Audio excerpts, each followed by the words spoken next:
Hello everyone, welcome to the next pattern MCQs. Let us see the question number 8. So they have given a 10-year-old boy. A 10-year-old boy who is referred for the evaluation of decreased vision in the left eye. Examination reveals uncorrected visual acuity of 20 by 20 in the right eye. So that is normal. But we have got 20 by 40 in the left eye, which is correctable to 20 by 20 with glasses, right? Now examination of this eye only, that is left eye, shows a yellow-orange cystic macular lesion. The father of this child reports that several members of the family, including himself and a sister, suffers from mild to moderate deterioration of the vision since youth. Which of the following will be most helpful in establishing the diagnosis? And your options are electrocardiogram, ultrasound, visual evoked cortical potential, and fluorescein angiography.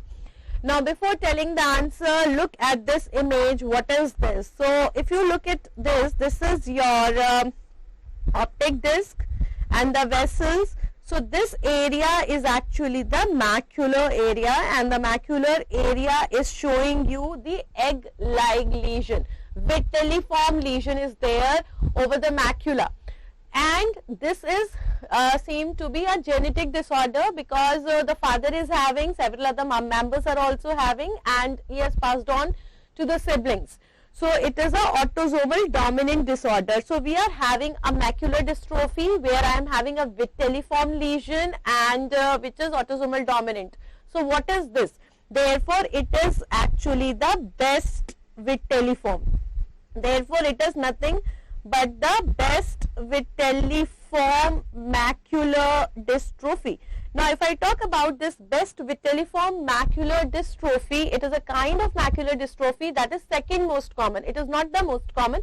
Stargardt disease, okay, which is a variant of the fundus flavi maculatus, is the most common, but that is autosomal recessive. I will not get this vitelliform disease there. What is the appearance there? There you get the bronze beaten appearance. There you get the silent choroid. So this lesion, best vitelliform macular dystrophy, which is autosomal dominant, you get the egg yolk lesion. This is found comparatively in smaller age group between 5 to 10 years of the children. They are coming with the either no loss of vision earlier as a disease progresses. Afterwards I'll get the loss of vision. In the early stages I won't get the loss of vision. Visual acuity may be normal because only the central macula is affected. So these kind of children may not come exactly with the loss of vision, but yes, they will show you some macular pathology. And what it is, this orangish yellow like lesion where a egg yolk appearance is there, this is due to the deposition of the pigment. So which pigment is getting deposited? It is the lipofuscin.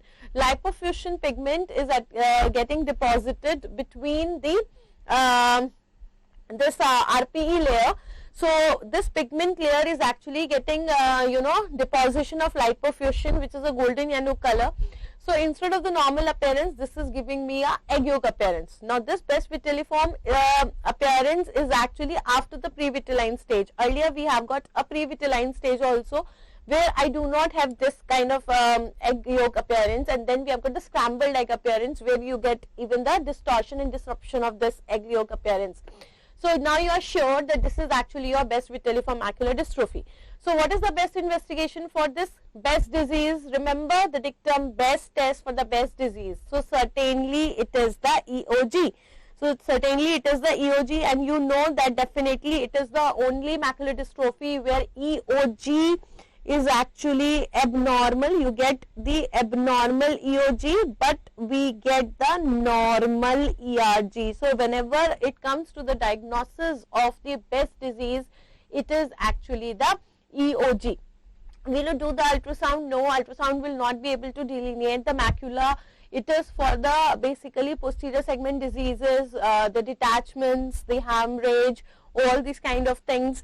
If I talk about the visual evoked potential, so visual evoked potential, tells us the objectively the function of the visual system. The flash VEP tells you about the perception of the light. The pattern VEP tells you about a crude estimate of the visual acuity. If I talk about the fluorescein angiography, this is for the vascular lesions where you are suspecting the disruption of the blood retinal barriers. What is the outer blood retinal barrier? The tight junctions of RPE. What is the inner blood retinal barrier? The endothelium.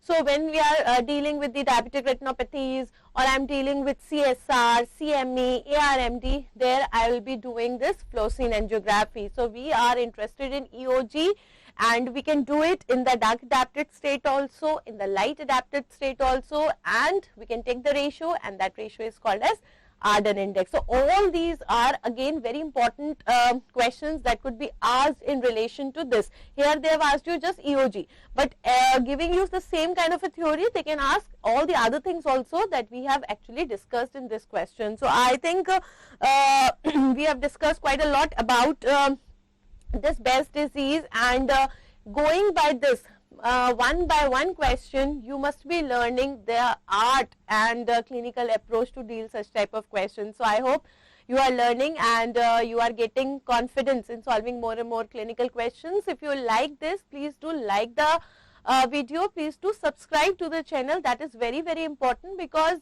you know, I am releasing so many of the questions. I am releasing so many series at a time. So I may not be able to, you know, provide you notifications, personal links of every of the video.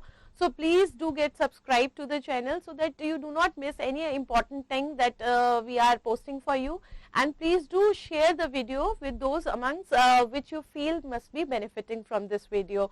Please do comment also how are you liking the videos, and what all other topics you like me to cover. Thank you, and happy ophthalmology.